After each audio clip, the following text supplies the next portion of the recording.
And we begin this edition with the latest that we are tracking from West Asia. It's Israeli government that has threatened to resume fighting, that is if Hamas does not honor the terms of a US-backed ceasefire that halted the war in Gaza region. Now this comes after Hamas handed over the remains of 2 more deceased hostages and said that it would be unable to retrieve any more bodies from the ruins of Gaza without specialized equipment. Since Monday, under a ceasefire agreement that was brokered by US President Donald Trump, Hamas has handed back 20 surviving hostages to Israel in exchange for nearly 2,000 Palestinian prisoners freed from Israeli jails. The Palestinian group is required to return all 28 dead hostages as part of the first phase of the Gaza peace plan. Returned if the two bodies are confirmed to be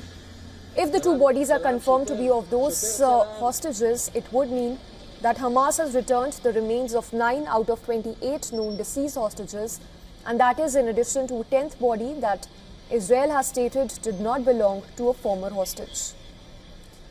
Israel has even said that it would not compromise on hostage returns, saying that the mission is not complete. Israel's defense minister said that he had instructed the IDF to prepare a comprehensive plan to defeat Hamas in Gaza region, that is, in the event of a renewal of the war.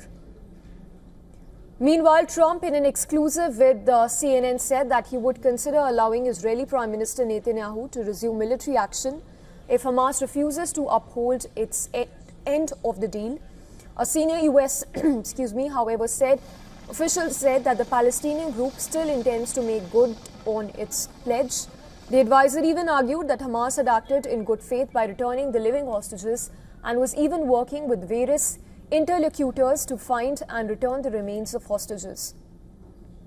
Still, any delay in returning the remaining hostage bodies is likely to pile further domestic pressure on Israeli Prime Minister Netanyahu to the humanitarian aid, that is, to the fate of the bodies.